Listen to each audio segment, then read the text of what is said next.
Assalamualaikum class. This is Mohammad Hashim Zia and you are watching sequence and series video lecture of intermediate maths on Mathflix by Hashim Zia. मेरा बेटा lecture number 15 के ऊपर move करें. It is on geometric mean. Geometric mean एक और बहुत ज्यादा important topic है और बहुत ही मजे का कॉन्सेप्ट है. तो आइए देखते हैं इस ज्योमेट्रिक मीन को सॉल्व कैसे करना है. सबसे पहले हम सिंगल ज्योमेट्रिक मीन को पढ़ेंगे और फिर nth ज्योमेट्रिक मीन के फॉर्मूलास को डिस्कस करेंगे और उसके क्वेश्चंस को भी देख रहे होंगे. सिंगल ज्योमेट्रिक मीन वही सिंपल सी बात करता है कि भैया दो एक्सट्रीम वैल्यूज के दरमियान अगर एक सिंगल ज्योमेट्रिक मीन गिवन हो या फिर अगर तीन वैल्यूज ज्योमेट्रिक प्रोग्रेशन में गिवन हो तो मिडिल वन आपके पास कहलाती है ज्योमेट्रिक मीन. क्लियर है मेरा बच्चा? तो G से रिप्रेजेंट होता है ज्योमेट्रिक मीन. तो फॉर्मूला क्या होता है? Let G is the geometric mean between A and B. यानी कि अगर कभी भी आपको सिंपल A, G, B का सीक्वेंस गिवन हो, A और B एक्सट्रीम वैल्यूज है और बीच की टर्म क्या होगी? Geometric mean. तो फॉर्मूला क्या होता है ज्योमेट्रिक मीन का? Capital G is equal to root के अंदर AB. क्या होता है? रूट के अंदर AB. सिंपल सा फॉर्मूला है. तो ज्योमेट्रिक मीन का फॉर्मूला क्या है? प्लस माइनस रूट के अंदर AB. क्या कहा जाता है? हमसे कहा जाता है कि G अगर मेरे पास ज्योमेट्रिक मीन है किसके दरमियान? A और B के दरमियान. तो सिंपल तरीके से हमारे पास ज्योमेट्रिक मीन का फॉर्मूला क्या होता है? रूट के अंदर AB. एग्जाम्पल नंबर 1 देख लेते हैं भैया. क्या आ रही है एग्जाम्पल 1? बात को समझने के लिए क्वेश्चन देख रहे हैं. Find the geometric mean between 12 and 3. Find the geometric mean between 12 and 3. Simple सी बात है, सिंगल ज्योमेट्रिक मीन की बात कर रहा है. सबसे पहले खूबसूरती से लिख देंगे let G is the geometric mean between 12 and 3. Let G is the geometric mean between 12 and 3. तो मेरा बेटा सिंपल सा मेरे पास सीक्वेंस क्या बन जाएगा? ये बन जाएगा 12, G, 3. क्लियर है भैया? तो देखिए यहाँ पे मेरे पास A की वैल्यू क्या है? A क्या है? Extreme value number 1. तो A की वैल्यू क्या है? 12 और B की वैल्यू क्या आ रही है? सिंपल तरीके से ये आ रही है मेरे पास 3. क्लियर है भाई? तो ज्योमेट्रिक मीन का फॉर्मूला क्या होता है मैं आपको बता चुका हूं. फॉर्मूला सिंपल सा है. G is equal to root के अंदर AB. रूट का root as it is. A की वैल्यू क्या है मेरा बेटा? 12. B की वैल्यू क्या है? 3. तो G की वैल्यू क्या हो जाएगी? सिंपल तरीके से it will become 12 3s are 36. तो हमारे पास क्या आ जाएगा? ये आ जाएगा 36 रूट के अंदर. और रूट के अंदर 36 के मायने क्या होते हैं मेरा बेटा? रूट 36 बराबर होता है किसके? 6 के. G की वैल्यू हमारे पास फाइनली क्या आ जाएगी? 36 आ जाएगी. इस तरीके से सिंगल ज्योमेट्रिक मीन को सॉल्व किया जाता है. क्लियर है मेरा बच्चा? तो आइए देखते हैं अगर n ज्योमेट्रिक मीन आ जाए, यानी कि मेरे पास अगर ज्योमेट्रिक मीन एक से ज्यादा आ जाए. तो भैया एक से ज्यादा ज्योमेट्रिक मीन कभी आ जाए, यानी कि अगर आपको 3 से ज्यादा टर्म्स ज्योमेट्रिक प्रोग्रेशन में गिवन हो तो भैया पहली और आखिरी टर्म तो कहलाएगी क्या? Extreme values. और बीच की तमाम वैल्यूज क्या कहलाती हैं? Geometric means. या आसान भाषा में एक से ज्यादा आपके पास कभी भी ज्योमेट्रिक मीन आ जाए तो उसको भी हम एन ज्योमेट्रिक मीन कहते हैं.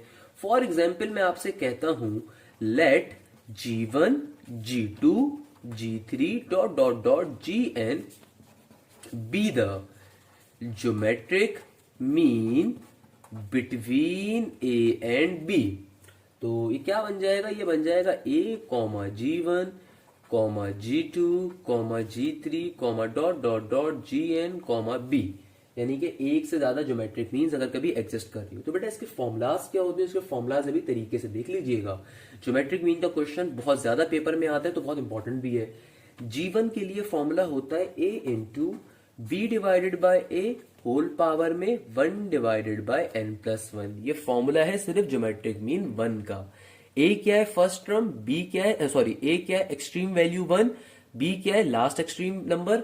और 1 क्या है आपके पास? सिंपल तरीके से यानी कि इंडिकेट कर रहा है कि अगर ज्योमेट्रिक मीन 1 है तो यहाँ पे 1 आता है. n is number of geometric means और प्लस का 1 फॉर्मूले का. अब देखिए अगर मुझे G2 की वैल्यू फाइंड करनी है तो G2 के लिए फॉर्मूला क्या होगा? A into B divided by A. अब देखो ज्योमेट्रिक मीन नंबर 2 है तो यहाँ पे पावर में क्या आएगा? 2 divided bye n plus 1. Clear है मेरा बेटा? इसी तरीके से अगर मुझे ज्योमेट्रिक मीन 3 की वैल्यू फाइंड करनी है तो फॉर्मूला क्या बन जाएगा? A into B divided by A. Power में आ जाएगा 3 डिवाइडेड बाय n प्लस 1. इसी तरीके से अगर मुझे G4 की वैल्यू फाइंड करनी है तो क्या बन जाएगा? A into B divided by A 4 divided by n plus 1. इसी तरीके से लेट सपोज अगर मुझे ज्योमेट्रिक मीन 8 की वैल्यू फाइंड करनी है तो फॉर्मूला क्या बन जाएगा? 8 into B divided by A whole power में अगर G8 की वैल्यू फाइंड करनी है तो 8 आएगा पावर में divided by n+1। n is number of geometric means. तो मैं यहाँ पे क्या कह सकता हूं, n ज्योमेट्रिक मीन्स के लिए फॉर्मूला क्या होगा, Gn के लिए फॉर्मूला क्या होगा, a into B divided by a whole power में आएगा n डिवाइडेड बाय n+1। इस तरीके से हमारा ये फॉर्मूला ज्योमेट्रिक मीन का कॉन्सेप्ट होता है। तो आइए चलते हैं जरा एक क्वेश्चन के ऊपर और समझते हैं क्वेश्चन कैसे सॉल्व होगा। एक बहुत इंपॉर्टेंट क्वेश्चन जिसको मैंने एज अ एग्जांपल आपके सामने लिखा है। बेटा मेरे लेक्चर में आने वाली एग्जांपल भी किसी ना किसी पास पेपर से लिंक करती है, तो आपको ये बात मालूम होनी चाहिए। अच्छा भैया, एक बहुत इंपॉर्टेंट एग्जांपल है, पेपर में भी बहुत दफा आई हुई है। क्या क्वेश्चन है, find the 3 geometric means between 4 and 324। आपसे कहा जा रहा है 4 और 324 के दरमियान जितने भी ज्योमेट्रिक मीन है सबकी वैल्यू को जरा पता लगाओ। सबसे पहला काम क्या लिखेंगे भैया, late G1 G2 G3 comma G4, अच्छा 3 ज्योमेट्रिक मीन है, सॉरी G3 तक ही जाएंगे, be the 3 geometric means between 4 and 324, between 4 and 324। देखिए मेरा बेटा, तो सीक्वेंस हम सीक्वेंस बना लेते हैं। सीक्वेंस कैसे बन जाएगा, इधर आएगा 4, इधर आएगा G1, then G2, then G3 and then G4, और लास्ट में क्या आएगा मेरा बेटा 324। यानी कि सिंपल तरीके से हमें 3 ज्योमेट्रिक मीन्स गिवन थे, तो 3 ज्योमेट्रिक मीन्स आएंगे, G4 नहीं आएगा। 3 ज्योमेट्रिक मीन्स गिवन है G1 G2 G3, जिनकी वैल्यू हमें फाइंड करनी है, और किन के दरमियान गिवन है, एक्सट्रीम वैल्यू से गिवन थी 4 और 324। तो सिंपल तरीके से हमने कर दिया। अब तमाम वैल्यूज को पुट करवाना है। तो मेरा बेटा G1 के लिए G1 का फॉर्मूला यूज करेंगे। क्या फॉर्मूला है G1 का, a into B divided by a whole power में क्या आएगा 1 डिवाइडेड बाय n+1। तो फॉर्मूले को यूज कर लेते हैं। a की वैल्यू देखिए क्या है 4 है, b की वैल्यू क्या है 324 है, डिवाइडेड बाय a है तो 4 आ जाएगा, और पावर में क्या आएगा 1 डिवाइडेड बाय n+1। क्वेश्चन में n का मतलब क्या होता है, फॉर्मूले में नंबर ऑफ ज्योमेट्रिक मीन्स। कितने ज्योमेट्रिक मीन है इस क्वेश्चन में, आपके पास 3 है। क्या हो जाएगा 3 + 1 4 हो जाएगा। सिंप्लीफाई करवा लीजिए, 4 1 ज़ा 4, 4 के टेबल में 324 का आएगा, आपके पास कैलकुलेटर मौजूद है, 324 डिवाइड बाय 4 करिए 81 हो जाएगा। सिंपल तरीके से क्या बन गया 4 इंटू 81, और होल पावर में क्या आ रहा है 1/4। कैलकुलेटर में डालना चाहते हैं, कैलकुलेटर में डाल लीजिए, 81 की होल पावर में 1/4 लेके सॉल्व करवा लीजिए। नहीं तो अगर मुझसे पढ़ते हैं तो मेरा बेटा मेरे शागिर्द को ये बात मालूम होनी चाहिए, 81 किसका क्यूब 4 होता है, 81 किसकी पावर में आता है 3 की पावर 4 पे आता है। तो यहाँ पे 81 की जगह पे 3 की पावर 4 लिखेंगे, इस 4 से 4 क्या हो जाएगा, कैंसिल आउट हो जाएगा सिंपल तरीके से। तो 4 3 ज़ार 12 हो जाएगा। तो G1 की वैल्यू क्या आ जाएगी मेरे पास 12 आ जाएगी, सिंपल सा तरीका। इसी तरीके से हम लोग G2 की वैल्यू फाइंड करने पे जाएंगे। G2 का फॉर्मूला क्या होगा, ये होगा a into B divided by a, और चूंकि अब सेकंड ज्योमेट्रिक मीन है तो यहाँ पे क्या आएगा 2 डिवाइडेड बाय n+1। तो मेरा बेटा सिंपल तरीके से यहाँ पे a की वैल्यू पुट करवाऊंगा। a की वैल्यू क्या है 4, b की वैल्यू क्या है 324, नीचे भी क्या आ जाएगा a जो कि 4 है, क्योंकि a की जगह पे a आएगा, ऊपर क्या है 2, n+1 क्या हो जाएगा मेरा बेटा, n का मतलब कितने ज्योमेट्रिक मीन है, 3 ज्योमेट्रिक मीन क्वेश्चन में गिवन है, तो n की जगह पे 3 आएगा, प्लस का 1 क्या हो जाएगा 4 हो जाएगा। सिंप्लीफाई करेंगे। अच्छा कोई लेजेंड बच्चा इस 4 को इस 4 से खुदारा कैंसिल आउट मत कर देना बेटा, इस पूरी टर्म के ऊपर एक पावर है। हमारे पास अक्सर बच्चे कायदे आजम के जमाने का कॉन्सेप्ट एक लेकर आते हैं, ऊपर से नाजिल होता है उन पे कॉन्सेप्ट कि सर इस 4 से 4 काट दीजिए ना, जिंदगी आसान हो जाएगी।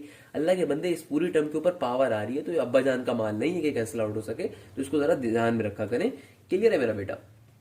अच्छा भाई, 4 के टेबल में 324 का आएगा, अगेन 81 के ऊपर ही आएगा, तो क्या बन जाएगा यहाँ पे 81 आ जाएगा सिंपल, और 2 की power 4 as it is, 2 divided by 4 as it is. इसको भी वैसे सॉल्व करवा लो तो 1/2 बन सकता है। अच्छा भैया, 81 किसके बराबर होता है 3 की पावर 4 के होता है, और यहाँ पे 2 1 ज़ा 2, 2 2 ज़ा 4, तो पावर में क्या बचा 1/2 बचा। तो ये 2 जाके इस पावर को कैंसिल आउट कर देगा, पावर पावर आपस में कैंसिल कर सकते हैं, तो क्या बन जाएगा सिंपल 2 2 ज़ा 4, और 3 के ऊपर क्या बचा स्क्वायर बच गया। तो 3 का स्क्वायर क्या होता है 9 होता है, 4 9 ज़ार क्या होता है 36 होता है। तो G2 की वैल्यू क्या आ जाएगी 36 आ जाएगी। सिंपल सी मैथ्स है, एक एक स्टेप हाथ से करके आपको दिखाया। क्या किया मेरा बेटा, सिंपल तरीके से हमें पावर को सिंप्लीफाई करवा दिया। 81 बराबर होते हैं 3 की पावर 4 के, तो बाहर पावर आ रही है 1/2, पावर पावर ऑलवेज मल्टीप्लाई, तो सिंपल तरीके से 4/2 बन गया। तो 2 ने 4 को कैंसिल आउट करा तो सिंपल 2 बचा, तो 3 का स्क्वायर बच गया। 3 का स्क्वायर किस बराबर होता है 9 के। अब सिंपल तरीके से 9 को 4 से मल्टीप्लाई कर दिया तो क्या बन जाएगा 36। इसी तरीके से हम लोग फाइंड कर लेंगे G3 की वैल्यू भी। तो मेरा बेटा G3 की वैल्यू फाइंड करने के लिए G3 का फॉर्मूला यूज करेंगे। क्या फॉर्मूला है, A into B divided by A. और जो कि थर्ड ज्योमेट्रिक मीन है तो बेटा क्या बन जाएगा फॉर्मूला, 3 डिवाइडेड बाई n+1। तो भाई देखिए A की वैल्यू क्या है 4, B की वैल्यू क्या है 324 डिवाइडेड बाई A अगेन 4 और 3 डिवाइडेड बाई n+1, तो 3 + 1 क्या हो जाएगा 4 हो जाएगा। 4 का 4 एज इट इज, तो 324 डिवाइडेड बाय 4 क्या हो जाएगा मेरा बेटा 81 हो जाएगा। 3/4 सही है ना, 3/4 एज इट इज का एज इट इज। अच्छा भाई 81 आपको मालूम है किसके बराबर होता है मेरा बेटा, 3 की पावर 4 के। सिंपल तरीके से 81 की जगह में क्या लिख सकता हूँ 3 की पावर 4 और बाहर क्या मौजूद है 3 की पावर 4। इस 4 से ये पावर 4 कैंसिल आउट हो गया, सिंपल क्या बचा 3 की पावर 3 बच गया। तो ये क्या हो जाएगा 3 की पावर 3। 3 की पावर 3 क्या होता है मेरा बेटा, बहुत ही आसान सा 27 होता है। तो 27 इंटू 4 करें कैलकुलेटर में डाल के आपके पास आंसर आ जाएगा 108 का। इस तरीके से आपके पास G3 की वैल्यू भी आ जाएगी। और लास्ट के अंदर हम लोग रिक्वायर्ड ज्योमेट्रिक मीन लिख देंगे। Hence the required geometric mean is 12, 36, 108। इस तरीके से हमारा क्वेश्चन क्या हो जाएगा मेरा बेटा, पूरा सॉल्व हो जाएगा। जल्दी से बताइए क्वेश्चन क्लियर है आपको, नहीं क्लियर है। आई होप पूरा क्वेश्चन क्लियर होगा क्योंकि क्वेश्चन बहुत ही इजी मेथड के ऊपर मैंने आपको कन्वे किया, समझाने की कोशिश करी। सो आई पर्सनली बिलीव कि क्वेश्चन आपको कंप्लीटली क्लियर होगा इंशाल्लाह। तो अब बेटा क्वेश्चन नंबर 38 के ऊपर मूव करते हैं। एक बहुत इंपॉर्टेंट क्वेश्चन, अगेन इस तरह का क्वेश्चन एपी में भी सॉल्व कर चुके हैं, इस तरह का क्वेश्चन जीपी में भी एचपी में भी सॉल्व कर चुके हैं। क्या कह रहा है, कहता है find the value of n when a की पावर n+1 प्लस का b की power n+1 may become the geometric mean between a and b। सबसे पहले नंबर के ऊपर क्या करेंगे, हमें फाइंड क्या करना है, we have to find the value of n। हमें n की वैल्यू को फाइंड करना है, तो इस बात को लिख देंगे we have to find the value of n। सही है मेरा बच्चा। अब जो सीक्वेंस गिवन है उस सीक्वेंस को लिखेंगे। देखो मेरा बेटा ये ज्योमेट्रिक मीन हमें गिवन है किसके दरमियान का, ए और बी के दरमियान का। यानी कि क्या गिवन है, ए और बी के दरमियान का ज्योमेट्रिक मीन गिवन है, उसकी वैल्यू गिवन है ए की पावर n+1 प्लस का बी की पावर n+1 डिवाइडेड बाय ए की पावर n प्लस का बी की power n comma B.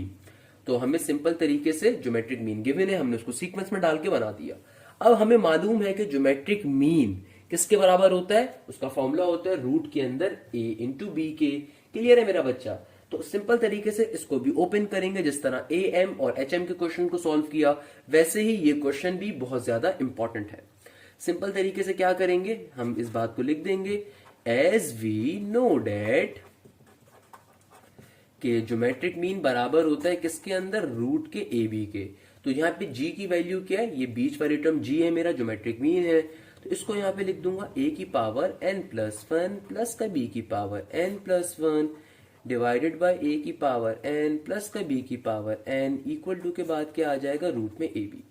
Simple तरीके से यहाँ पे क्या कर लेंगे, सबसे पहले स्क्वायरिंग बोथ साइड कर लूंगा, स्क्वायरिंग बोथ साइड, ताकि मेरे पास यहाँ से रूट रिमूव हो जाए।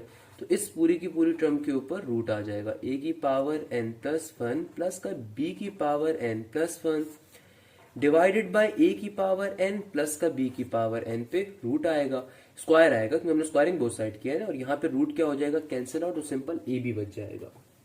अब क्या करेंगे भैया, ये स्क्वायर ऊपर वाली टर्म पे भी जाएगा और नीचे वाली टर्म पे भी जाएगा, इट्स क्वाइट ऑब्वियस। मुझे साफ दिख रहा है नीचे वाली टर्म यहाँ पे डिवाइड हो रही है, वहां पर जाके क्या हो जाएगी मल्टीप्लाई। तो मेरा बेटा ये पूरी की पूरी टर्म दूसरे जाके मल्टीप्लाई करवा देते हैं। तो क्या बन जाएगा, ये बन जाएगा a की पावर n+1 प्लस का b की power n+1 whole square equal to के बाद ab का ab एज इट इज, और ये a की पावर n प्लस का b की पावर n का होल स्क्वायर, क्योंकि जो स्क्वायर था पूरी टर्म पे था ना, तो ऊपर वाली टर्म पे भी है नीचे वाली टर्म पे भी है। तो नीचे वाली टर्म दूसरी तरफ मूव करी तो ऑब्वियसली उसका स्क्वायर भी जाएगा। अब देखिए यहाँ पे दो टर्म्स के बीच में प्लस का साइन है और बाहर स्क्वायर है, तो मेरा बेटा a प्लस बी के होल स्क्वायर का फॉर्मूला यूज करेंगे। क्या फॉर्मूला होगा? a का स्क्वायर प्लस b का स्क्वायर प्लस का 2ab, यानी कि a प्लस बी का होल स्क्वायर का फॉर्मूला। तो मेरा बेटा इस पूरी टर्म, ये a वाली टर्म है, ये b वाली टर्म है, इस पूरी टर्म पे जब स्क्वायर आएगा तो n प्लस 1 का स्क्वायर क्या होगा? स्क्वायर n पे भी जाएगा, 1 पे भी जाएगा, यानी कि n से भी मल्टीप्लाई होगा 1 से भी, तो क्या बन जाएगा? 2n प्लस का 2, और आगे क्या हो जाएगा? प्लस का 2ab होगा। तो a यहाँ पे क्या है? n प्लस 1, b यहाँ पे क्या है? b की पावर n प्लस 1, प्लस का b का स्क्वायर, तो क्या बन जाएगा? b की पावर में 2n प्लस का 2 हो जाएगा। ये कैसे करा भैया? a का स्क्वायर क्या होता है? ये वाली टर्म आपका a है पूरी की पूरी, तो a का स्क्वायर, तो a की पावर n प्लस 1 का स्क्वायर क्या होगा? पावर्स मल्टीप्लाई होती है तो 2n प्लस 1 से मल्टीप्लाई हो जाएगा, इसलिए ये 2n प्लस 2 बन रहा है। प्लस का 2ab लिखा और फिर b का स्क्वायर भी ऐसे ही करेंगे। सिंपल तरीके से यहाँ पे ए बी का A B as it is. यहाँ पे भी देखिए दो टर्म्स आ रही है, बीच में प्लस का साइन और बाहर होल स्क्वायर है। बहुत से बच्चे जो कि ट्यूशन वाली बाजियों से पढ़ पढ़ के आते हैं, वो एक इंतहाई घटिया कॉन्सेप्ट लेकर आते हैं कि बेटा यहाँ पे उनके जहनों में कॉन्सेप्ट क्या होता है कि सिंपल ब्रैकेट को ओपन कर दो कि पावर दोनों टर्म से मल्टीप्लाई हो जाएगी। फॉर गॉड सेक मेरा बेटा इंटरमीडिएट में आ गया और मेरा स्टूडेंट ऐसी कोई बेवकूफी नहीं कर सकता। जब कभी दो टर्म्स या तीन टर्म्स या कितनी भी टर्म्स हो, अगर बीच में प्लस माइनस का सिंबल है तो फिर पावर डायरेक्टली अप्लाई नहीं होती बल्कि फॉर्मूला ओपन होता है। Always remember this concept. Simple तरीके से यहाँ पे फॉर्मूला ओपन करेंगे, प्लस बी का होल स्क्वायर, तो क्या बन जाएगा? a की पावर 2n प्लस का 2 a की पावर n b की पावर n प्लस का b की पावर 2n। इस तरीके से हमने यहाँ पे भी फॉर्मूला अप्लाई किया, ए बी का A B N as it is, और भी यहाँ पे भी फॉर्मूला अप्लाई कर दिया। अब क्या करेंगे? अब इसको थोड़ा सा सिंप्लीफाई करवा देता हूँ। अब इसको क्या करेंगे? हम थोड़ा सा सिंप्लीफाई करवा देते हैं। अच्छा, ये जो ए बी है ना, ये पूरी की पूरी टर्म से क्या हो रहा है? यहाँ पे मल्टीप्लाई हो रहा है। तो सिंप्लीफाई कैसे करवाऊंगा? सबसे पहले इस ए बी को पूरी टर्म से मल्टीप्लाई करवा देता हूँ।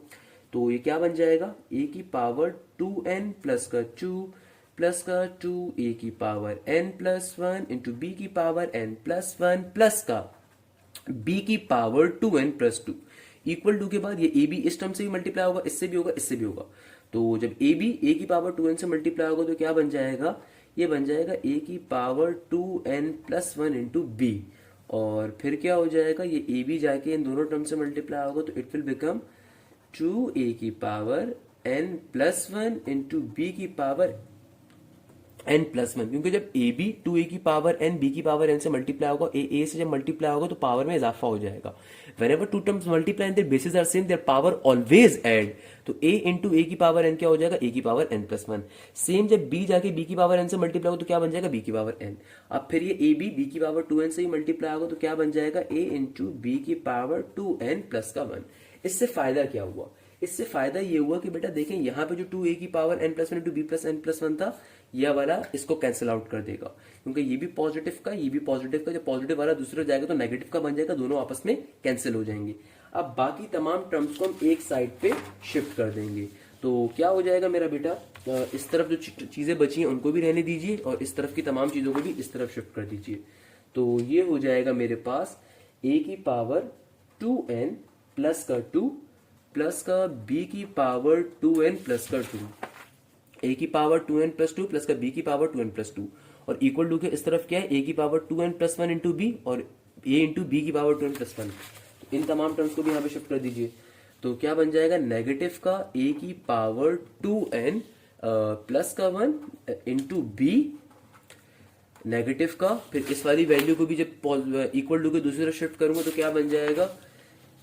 a इंटू बी की पावर 2n प्लस का 1 इक्वल टू के बाद 0 का 0। अब देखिए इन दो टर्म्स को एक साथ लिख देंगे, इन दो टर्म्स को एक साथ लिख देता हूं, तो ये क्या बन जाएगा मेरा बेटा? ये बन जाएगा सिंपल तरीके से हमारे पास a की पावर 2n प्लस का 2 नेगेटिव का a की पावर 2n प्लस का 1 प्लस का आगे मौजूद है क्या? b की पावर 2n प्लस का 2 नेगेटिव का ab की पावर 2n प्लस का 1 इक्वल टू के बाद 0। इन दो टर्म्स में से जो चीज कॉमन आ रही है उसको हम लोग क्या ले लेंगे? कॉमन ले लेंगे। तो मेरा बेटा सिंपल तरीके से हम क्या ले लेंगे? यहाँ पे कॉमन ले लेंगे। क्या बन जाएगा? a की पावर 2n प्लस 1 को कॉमन ले लिया जाएगा, तो a की पावर 2n प्लस 1 को इन दोनों टर्म्स में से कॉमन ले लूंगा। यहाँ पे क्या बचेगा? देखो यहाँ पे a की पावर 2n प्लस 2 था, हमने a की पावर 2n प्लस 1 कॉमन लिया, तो एक a यहाँ से मेरे पास आ गया। यहाँ से हमने पूरी की पूरी टर्म कॉमन ले ली। अच्छा यहाँ पे b भी था ना साथ में, तो ऑब्वियसली b भी यहाँ पे साथ में मौजूद था, इंटू b था, तो यहाँ पे क्या बचा, a की पावर 2n प्लस 1 तो बाहर चला गया और b का b as it is, plus का सिंबल। अब देखिए मेरे पास यहाँ पे हम क्या करेंगे, यहाँ पे मेरे पास b की पावर 2n प्लस 1 कॉमन आ रहा है, मगर चूंकि मुझे a वाली टर्म पहले चाहिए होगी तो माइनस साइन के साथ कॉमन लूंगा किसको, b की पावर 2n प्लस 1 को। इससे फायदा क्या होगा, ये नेगेटिव a जो होगा ये पॉजिटिव में कन्वर्ट हो गया, एक तो ये बच गया नेगेटिव का सिंबल। b की पावर 2n प्लस 2 ऊपर था, मैंने b की पावर 2n प्लस 1 यहां से कॉमन लिया, तो ब्रैकेट में क्या बचेगा, एक सिंगल b बच जाएगा इक्वल टू के बाद 0।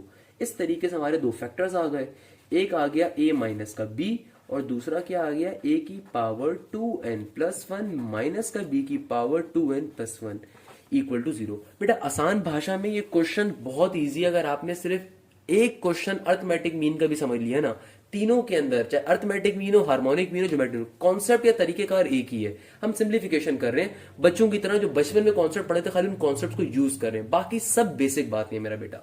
ये देखो ये पूरी टर्म यहाँ पे क्या हो रही है, मल्टीप्लाई हमारे क्या हो जाएगी, डिवाइड, तो ये क्या बन जाएगा, ये बन जाएगा a की पावर 2n प्लस 1 माइनस का b की power 2n plus 1 equal to 0, क्योंकि ये a माइनस बी जीरो से आके डिवाइड करवा क्या करवा देंगे, खत्म।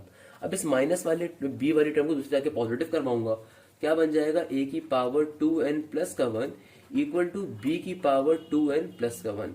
देखिए बेटा इस b के साथ कुछ भी नहीं है तो ऑब्वियसली क्या होगा, 1 होगा।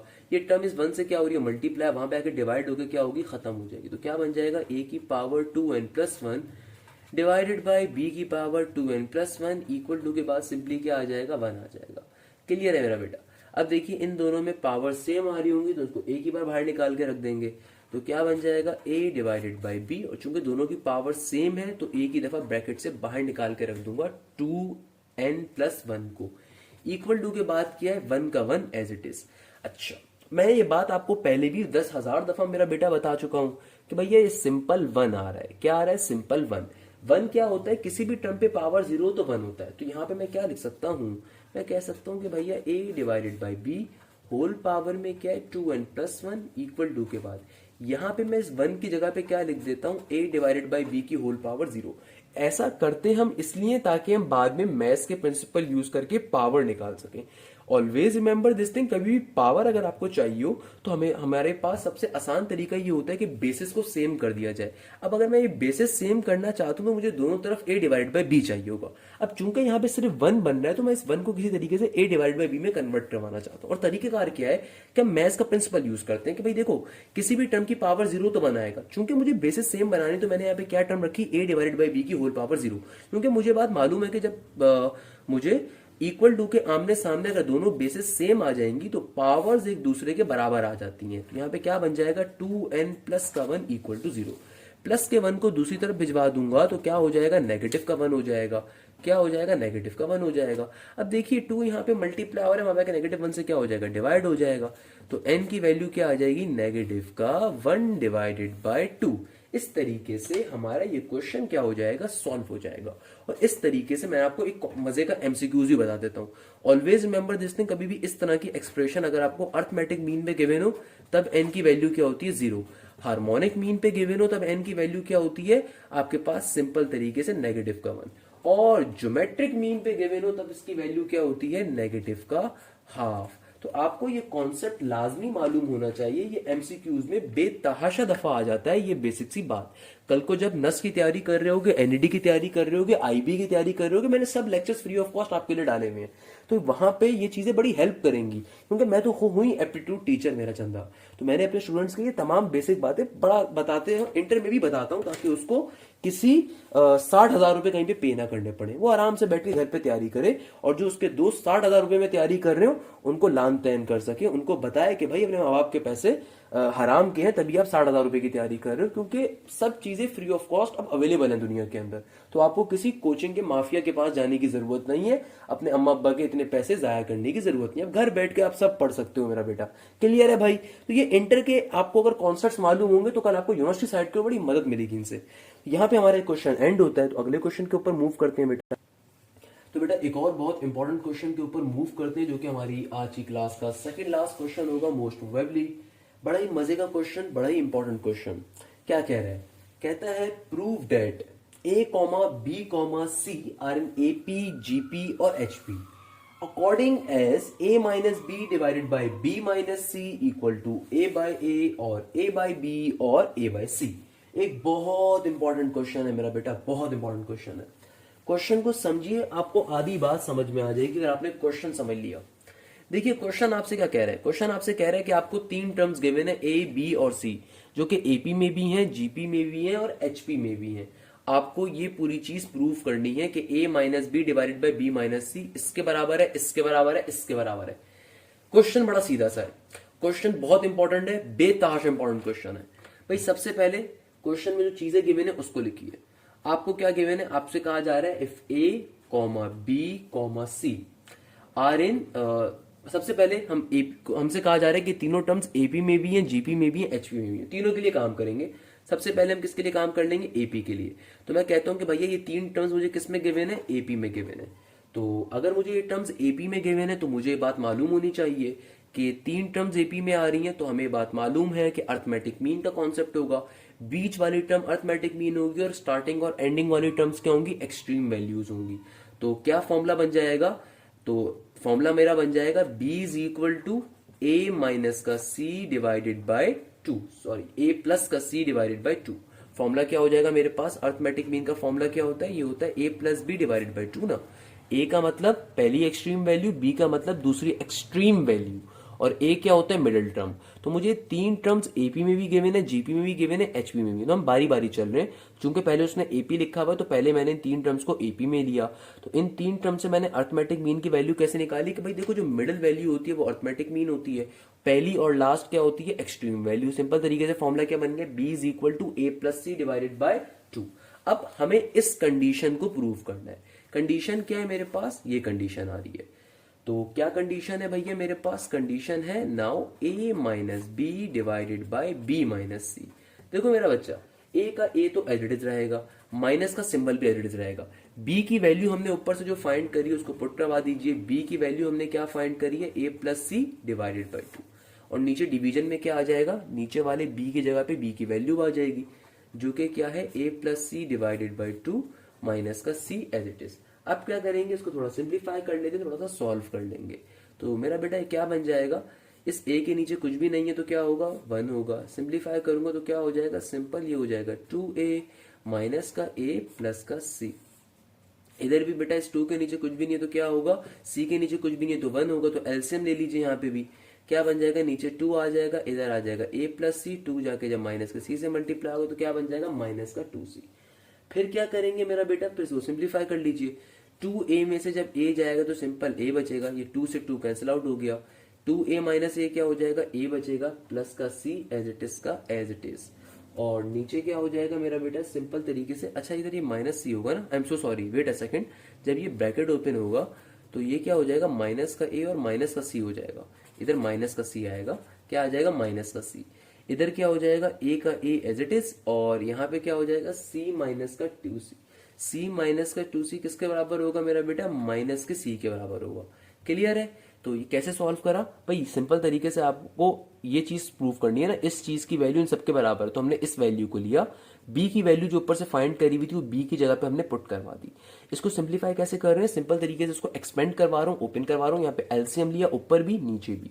तो मेरा बेटा जब एलसीएम लेंगे तो सिंपल तरीके से ये वाला 2 इस 2 को कैंसिल आउट कर देगा। उसके बाद इसको ओपन करवा दिया तो भैया सिंपल तरीके से क्या हो गया, ऊपर बचा A माइनस सी, नीचे ही बचा A माइनस सी, दोनों को आपस में कैंसिल आउट करवा देंगे तो क्या बचेगा, सिंपल 1। और अगर आप गौर करें तो ये पहली जो चीज आपको प्रूफ करनी थी वो थी क्या, A बाय A। तो बेसिकली 1 का मतलब भी क्या होता है, A divided by A basically है क्या चीज, 1 ही है। तो इसलिए हमने AP के ऊपर पहला आंसर निकाल लिया। अब यही काम हम लोग GP पे करेंगे, फिर HP पे करेंगे। तो जल्दी से GP के ऊपर मूव कर लेते हैं और देखते हैं कैसे सॉल्व करना है उसे। तो भाई देखिए, अब हमने AP पे सॉल्व कर लिया, अब इसी सीक्वेंस को एक बार GP में लिखेंगे। तो क्या लिखूंगा, if A comma B comma C are in GP, किसके अंदर लिखेंगे भैया, आर इन GP। अब देखिए मेरे पास GP में कॉन्सेप्ट क्या होगा कि अगर ये तीन टर्म GP के अंदर आ रही है, एंड सिंपली मींस के मिडिल वाली टर्म क्या है, मेरी ज्योमेट्रिक मीन है, और फॉर्मूला क्या होता है, रूट के अंदर AB तो A इंटू C हो जाएगा। यानी कि फॉर्मूला क्या होता है ज्योमेट्रिक मीन का, बीच वाली टर्म ज्योमेट्रिक मीन होती है और पहली और दूसरी टर्म यानी कि एक्सट्रीम जो वैल्यूज होती हैं वो क्या कहलाती है मेरे, ए और बी। तो यहाँ पे पहली वैल्यू क्या है, ए की A as it is, last extreme value B की वैल्यू का गिवन है, सी गिवन है। सिंपल तरीके से मेरे पास आंसर आ गया। अच्छा, अब जरा दो बातें मेरी बड़े गौर से सुनिएगा और समझिएगा कि देखिए हम हमारे पास यहाँ पे कॉन्सेप्ट क्या है। काइंडली कॉन्सेप्ट को समझिएगा कि किस कॉन्सेप्ट के ऊपर हम सॉल्व करने वाले। तो बेटा जीपी के लिए इस क्वेश्चन को सॉल्व करने का तरीका थोड़ा सा मुख्तलिफ होगा हमारे पास, कि हम यहाँ पे एक काम और भी करेंगे। देखिए मुझे 3 टर्म्स गिवन है किसके अंदर, जीपी के अंदर। तो अगर मैं आपसे कहूं कि ज्योमेट्रिक मीन क्या आएगा, वो तो आप तमाम स्टूडेंट्स बता देंगे सर ये आएगा। बट देखिए अगर मैं इस चीज को अपने ओरिजिनल यहाँ पे पुट करके सॉल्व करवाने की कोशिश करूंगा तो मेरे लिए काफी चीजें मुश्किल हो जाएंगी। इसीलिए ज्योमेट्रिक मीन सॉल्व करने का तरीका थोड़ा सा मुख्तलिफ यूज करेंगे। हम ज्योमेट्रिक प्रोग्रेशन का कॉमन रेशियो का कॉन्सेप्ट यूज करते हैं कि देखिए मुझे ये बात मालूम है अगर मेरे पास 3 टर्म्स गिवन है तो कॉमन रेशियो कैसे निकालते हैं, second term divided by first term. तो कॉमन रेशियो क्या आ जाएगा, बी डिवाइडेड बाय ए आ जाएगा। यानी कि बी की वैल्यू एक दफा क्या आ जाएगी, ए इंटू आर के बराबर आ जाएगी। और फिर अगर मैं इन दो टर्म्स के दरमियान कॉमन रेशियो निकालना चाहूं तो वो क्या आएगा मेरा बेटा, वो आ जाएगा R is equal to C divided by B, second term divided by first term. तो इस बारी में c की वैल्यू क्या आ जाएगी, ये हो जाएगी b इंटू आर। क्लियर है। तो हमने b की एक वैल्यू पहले ही फाइंड करी हुई है, तो इसको इस b की जगह पे पुट करवा दीजिए। तो क्या बन जाएगा, c is equal to A R R, यानी कि c की वैल्यू क्या आ जाएगी, ए आर स्क्वायर के बराबर। अब जरा उस चीज पे चलते हैं जो हमें सॉल्व करनी है। हमसे क्या कहा जा रहा है, A B C A P G P और एच पी के अंदर है। तो हमने ए पी अर्थमेटिक मीन के ऊपर फाइंड कर लिया। जीपी जब फाइंड करने पे आए, क्योंकि जीपी का फॉर्मूला बड़ा डिफिकल्ट होता है, यूनिक होता है, रूट वाला होता है, तो अगर मैं रूट को पुट करवाता हूं तो मेरे पास ये तीनों जो भी वैल्यूज प्रूफ करनी हो वैल्यूज प्रूफ नहीं हो पाएंगी। इसीलिए जीपी के लिए हमने यहाँ पे कॉमन रेशियो का कॉन्सेप्ट यूज करा। अब फाइनली मैं इस चीज जिसके ऊपर मुझे आंसर फाइंड करने हैं उसको यहाँ पे लिख देता हूं। क्या है मेरा बेटा, ये है मेरे पास a माइनस का b divided by b minus का c। देखिए b की वैल्यू जो आपने फाइंड करी उसको पुट करवा दीजिए। b की वैल्यू क्या फाइंड करी, ए आर, और नीचे भी b जो आ रहा है उस जगह पे क्या लिख दूंगा, ए आर। नेगेटिव का सिंपल, c की वैल्यू हमने क्या निकाली, ए आर स्क्वायर। तो देखो मेरा बेटा ऊपर से कुछ कॉमन आ रहा है, आप तमाम लोग बोलेंगे सर a कॉमन आ रहा है, तो ऊपर क्या बचेगा, 1 माइनस का r। नीचे देखिए नीचे से क्या कॉमन आ रहा है, नीचे मेरे पास ए आर कॉमन आ रहा है। तो ए आर किसके बराबर है, जब ए आर मैं कॉमन ले लूंगा तो अंदर क्या बचेगा, ये बचेगा 1 माइनस का आर ही बचेगा। तो इस ए से ए कैंसिल आउट हो जाएगा, इस 1 माइनस आर से 1 माइनस का आर कैंसिल आउट हो जाएगा। तो इस तरीके से मेरे पास क्या बचा, सिंपल तरीके से 1 डिवाइडेड बाय आर बचा। और आपको ये बात मालूम है कि आर की वैल्यू किसके बराबर थी, ये बराबर थी बी डिवाइडेड बाय ए के। तो इस वाले आर की वैल्यू को यहां पे पुट करवा दीजिए।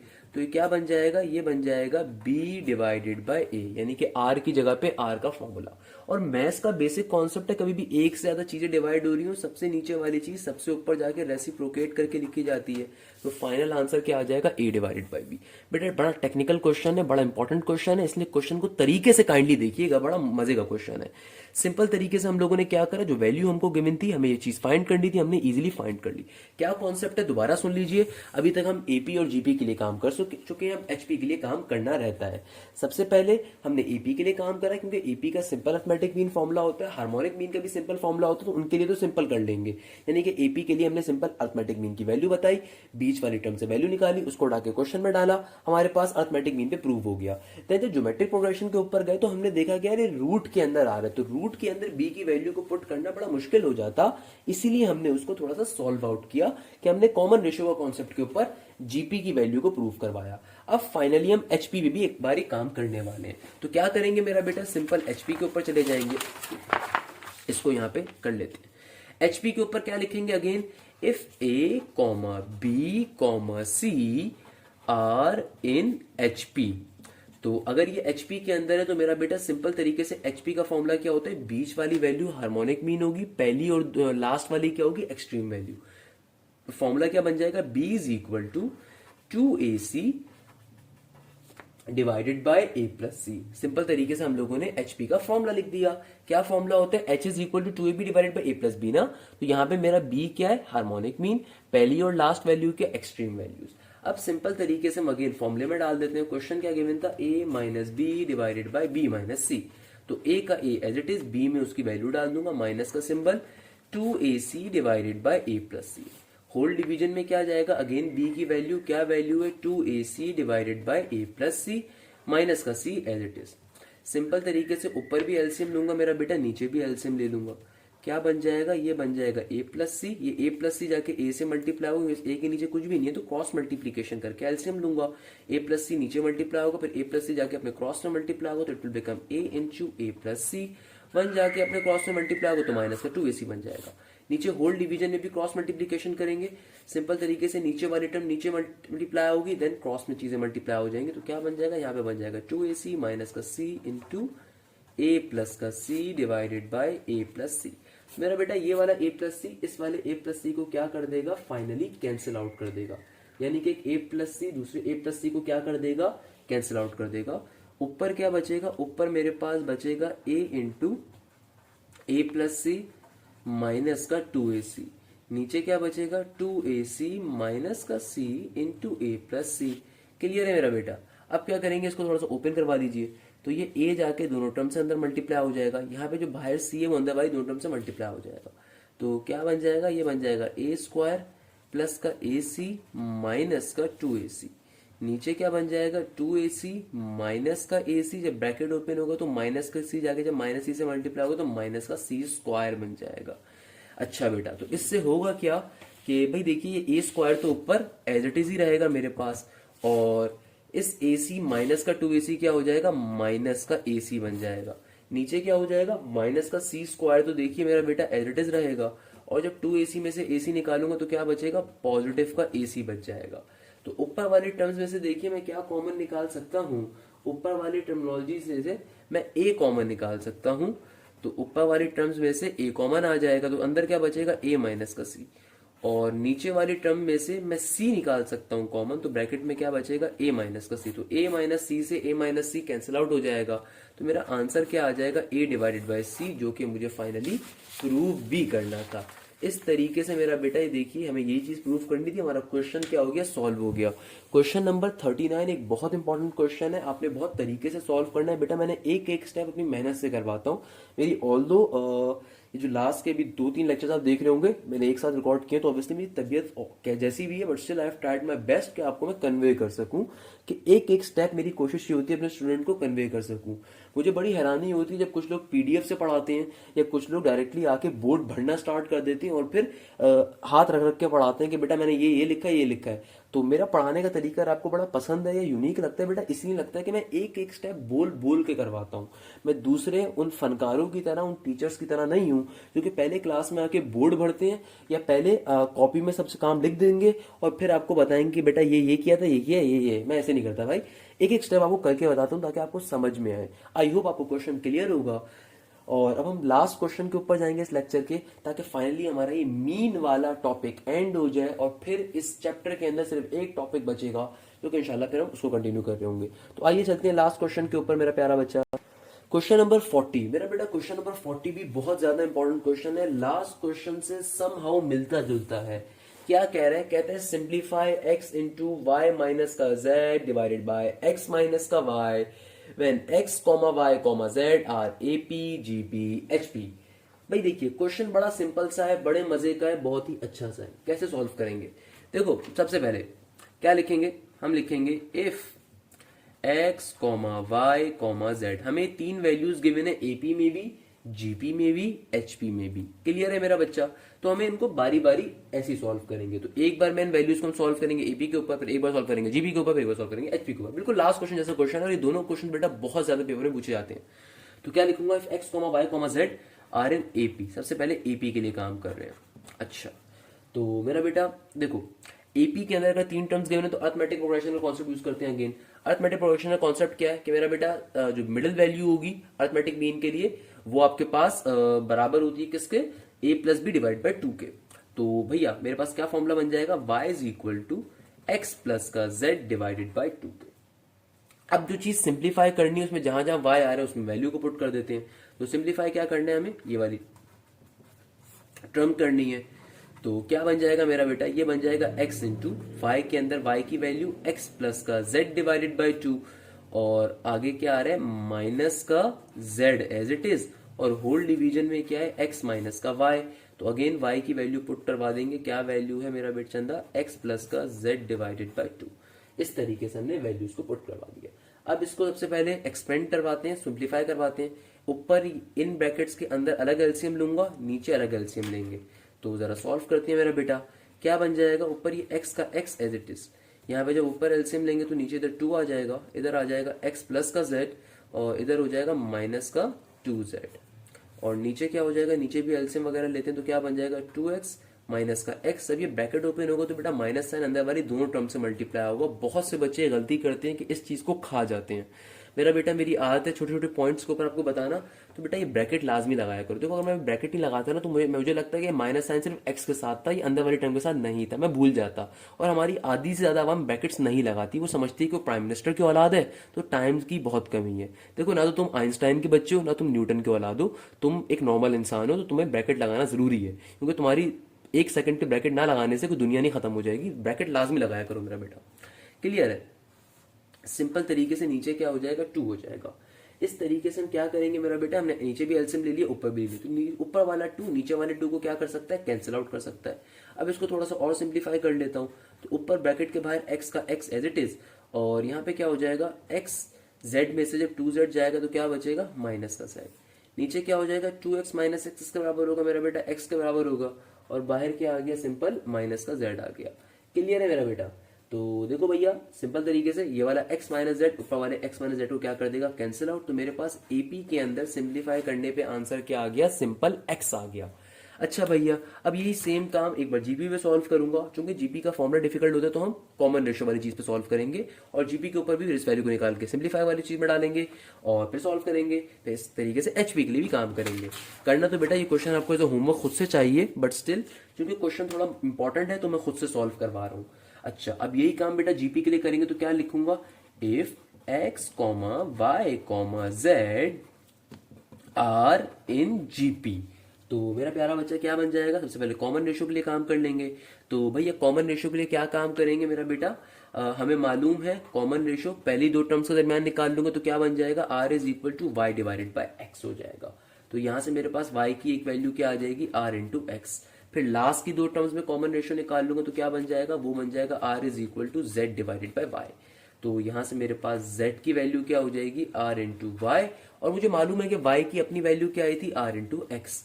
इस तरीके से z की एक और वैल्यू क्या आ सकती है, r स्क्वायर इंटू एक्स, क्योंकि y की वैल्यू क्या आर एक्स है ना, तो आर एक्स जब r से मल्टीप्लाई हो तो क्या बन जाएगा, r स्क्वायर एक्स। इस तरीके से z की एक वैल्यू आ गई, y की एक वैल्यू आ गई। अब जो चीज सिंप्लीफाई करनी है उसमें डाल देते हैं, क्या है x इंटू वाई माइनस का z। क्या सिंप्लीफाई करवाना है मेरा बेटा, ये हमें करवाना है x इंटू वाई माइनस का z divided by x minus का y। क्लियर है भाई। अब देखो x का x as it is, y की वैल्यू क्या है, आर एक्स माइनस का z, क्या है आर एक्स माइनस का z। तो आर एक्स, y की वैल्यू आर एक्स डाल दी, z की वैल्यू क्या है मेरा बेटा, ये है आर स्क्वायर एक्स, और नीचे ब्रैकेट के क्या आ रहा है, x माइनस का y, तो x का x again as it is, negative का सिंबल, y की वैल्यू के आर एक्स। तो भाई देखो ये x बाहर वाला एज इट इज। ब्रैकेट के अंदर अगर हम देखें तो मेरा बच्चा कुछ कॉमन दिख रहा है, बिल्कुल दिख रहा है। यहाँ पे आर एक्स आ रहा है, यहाँ पे आर स्क्वायर एक्स आ रहा है, तो आर एक्स तो मैं कॉमन ले सकता हूँ जरा। तो आर एक्स अगर कॉमन आ जाएगा तो क्या बचेगा, 1 माइनस का आर बचेगा अंदर ब्रैकेट के। और नीचे से देखिए, नीचे से कुछ कॉमन दिखता है आपको, बिल्कुल बोलोगे दिखता है, बिल्कुल डोरेमोन की तरह। भाई क्या कॉमन दिख रहा है आपको, कुछ दिख रहा है, बिल्कुल दिख रहा है भैया, क्या दिख रहा है, एक्स दिख रहा है। तो अंदर क्या बचेगा मेरा बेटा, 1 माइनस का आर। इस x से ये x कैंसिल आउट हो जाएगा, इस 1 माइनस आर से ये वाला 1 माइनस आर कैंसिल आउट हो जाएगा। तो मेरे पास सिंपल तरीके से क्या बचा, r इंटू एक्स बच जाएगा। क्या बच जाएगा, r इंटू एक्स बच जाएगा। क्लियर है भैया, बिल्कुल क्लियर है मेरा बच्चा। अब देखो r की वैल्यू क्या थी, या r x की वैल्यू क्या थी, r x पूरा का पूरा किसके बराबर था, y के बराबर था। तो इस r x की जगह पे मैं क्या रख सकता हूं, y रख सकता हूं। इस तरीके से जीपी के ऊपर इस क्वेश्चन को सॉल्व करने के आंसर क्या आ जाएगा, y आ जाएगा। अब एक दफा इस पूरे क्वेश्चन को एचपी में भी सॉल्व करेंगे। बेटा बहुत इंपॉर्टेंट क्वेश्चन है, $1 बिलियन का क्वेश्चन है, पहले बता रहा हूं। तो एक दफा भी इस पूरे क्वेश्चन को क्या लिखूंगा, if X comma Y comma Z are in HP. तो एक दफा इस पूरे क्वेश्चन को एचपी में भी सॉल्व करना है। अच्छा भैया, एचपी का फॉर्मूला क्या होता है? If you remember, harmonic mean is equal to 2ab divided by a plus B. A और बी एक्सट्रीम वैल्यूज हैं, बीच वाली वैल्यू हमारे पास हार्मोनिक मीन होता है। क्या बन जाएगा? ये बन जाएगा y is equal to 2xz divided by x plus का z। हमारे पास y की वैल्यू आ गई। सिंपल तरीके से किस चीज को प्रूफ करना है, यानी कि इसको सिंप्लीफाई करना था ना, इसमें डाल देते हैं। जो क्वेश्चन था हमारा ये था x इंटू वाई माइनस का z divided by x minus Y. Simple तरीके से क्या बन जाएगा मेरा बेटा? ऑल्दो आपको खुद से वीडियो स्टॉप करके करना चाहिए, बीमार इंसान से, बीमार टीचर से आप सॉल्व करवा रहे हो पूरा का पूरा मेरा बेटा, बट स्टिल चलो मैं सॉल्व कर देता हूँ। क्या बन जाएगा? नीचे आ जाएगा x माइनस का y, और y की वैल्यू क्या है मेरा चंदा? 2xz divided by x plus का z। क्लियर है भैया? तो क्या हो जाएगा? अगेन सबसे पहले नंबर के ऊपर यहाँ पे एलसीएम ले लीजिए भैया। इस z के नीचे कुछ भी नहीं है तो वन है। क्रॉस मल्टीप्लीकेशन मेथड, नीचे वाली टर्म नीचे मल्टीप्लाई होगी और फिर क्रॉस में मल्टीप्लाई होगी। यहाँ पे भी क्रॉस मल्टीप्लीकेशन पे काम होगा, तो एलसीएम लेंगे। x का x बाहर एज इट इज। देखो क्रॉस मल्टीप्लीकेशन क्या कहता है? नीचे वाली टर्म नीचे मल्टीप्लाई करवा दो, फिर क्रॉस के अंदर मल्टीप्लाई करवाओ। 1 जाके 2xz से मल्टीप्लाई होगा, फिर ये x प्लस जेड जाके इस नेगेटिव के z से मल्टीप्लाई होगा। खुदारा ब्रैकेट लगाना, बाहर नेगेटिव का सिंबल है, बच्चे गलती करते हैं, ब्रैकेट नहीं लगाते। अगर मैं भी ब्रैकेट नहीं लगाऊं ना तो मैं समझूंगा सिर्फ ये नेगेटिव का z नेगेटिव के साथ आता है। नहीं मेरा बच्चा, ये x प्लस जेड जाके z से मल्टीप्लाई होगा तो ये नेगेटिव साइन एक इम्पैक्ट क्रिएट करेगा। सेम गोज फॉर, नीचे भी हम यही काम करेंगे। ये x प्लस जेड जाके x से मल्टीप्लाई हो जाएगा तो क्या बन जाएगा? x इंटू एक्स प्लस का z, नेगेटिव का 2xz as it is x plus z नीचे एज इट इज। इस x प्लस z से ये वाला x प्लस z क्या हो जाएगा? कैंसिल आउट हो जाएगा। तो मेरे पास ब्रैकेट में जो चीजें बच गई हम उनको एज इट इज लिख दूंगा। इधर बच गया मेरे पास सिंपल x, और क्या है ब्रैकेट के अंदर? इधर आ रहा है 2xz, क्या आ रहा है? 2xz माइनस का 2xz माइनस का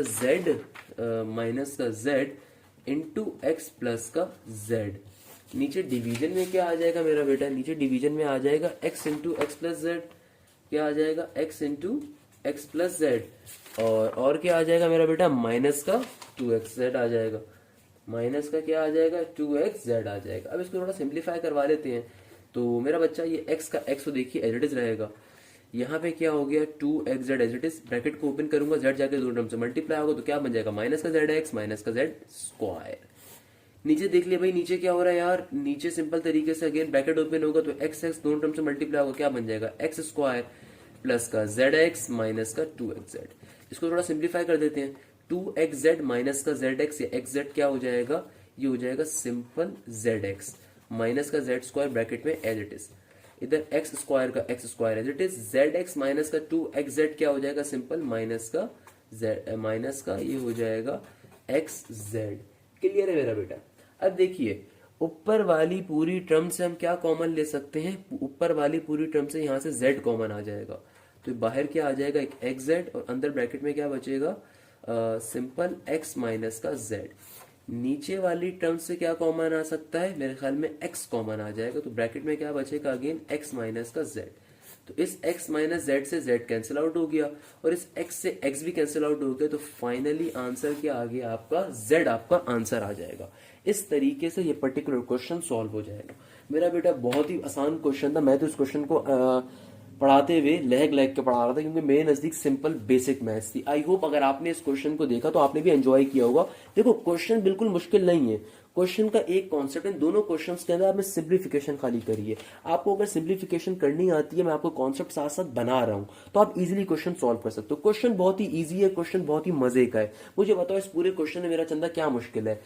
अगर कोई और टीचर पढ़ाता तो ऑब्वियसली बहुत मुश्किल लगता है आपको, या फिर अगर मैं आपसे ये बात पूछूं कि जरा मुझे बताओ ये क्वेश्चन आपको कैसा लगा, तो आप बोलोगे सर ये बहुत ही आसान क्वेश्चन था। नहीं मेरा बेटा, आसान था नहीं, इसको बल्कि आसान बनाया गया है, क्योंकि आपके जो दोस्त हैं वो सीक्वेंस सीरीज जब पढ़ते होंगे तो आंसुओं से रोते होंगे, क्योंकि सीक्वेंस सीरीज एक बड़ा मुश्किल टॉपिक है मैथ्स का, और मेरा बड़ा फेवरेट टॉपिक है फर्स्ट टर्म मैथ्स से। क्यों? क्योंकि मुझे जब अपने उस्तादों ने पढ़ाया, मेरे उस्तादों ने तो बड़ा आसान करके इसीलिए पढ़ाया क्योंकि मेरे कॉन्सेप्ट सही थे। इसीलिए मेरी एक बेसिक कोशिश ये होती है कि साथ साथ आपको एक एक बात बताऊं ताकि आपके कॉन्सेप्ट भी सही हो सके, अगर ट्यूशन वाली बाजियों ने आपके कॉन्सेप्ट खराब किए हुए। इस तरीके से हमारा ये आज का लेक्चर एंड होता है, और इस लेक्चर के अंदर हम लोगों ने क्या सीखा? हमने ज्योमेट्रिक मीन मीन का टॉपिक समझा। ना सिर्फ ये, बल्कि मेरा प्यारा बच्चा इसी के साथ हमारा मीन का टॉपिक भी एंड होता है, यानी कि अर्थमेटिक मीन, हार्मोनिक मीन और ज्योमेट्रिक मीन। अब सिर्फ इस चैप्टर में एक लास्ट टॉपिक बचा है जो कि सिर्फ 2 लेक्चर या 1 लेक्चर का ही होगा, इनफाइनाइट ज्योमेट्रिक सीरीज का। उसके बाद हम फाइनली इस टॉपिक को एंड कर देंगे और हमारा ये चैप्टर अपना इख्तिताम पजीर हो जाएगा इंशाल्लाह।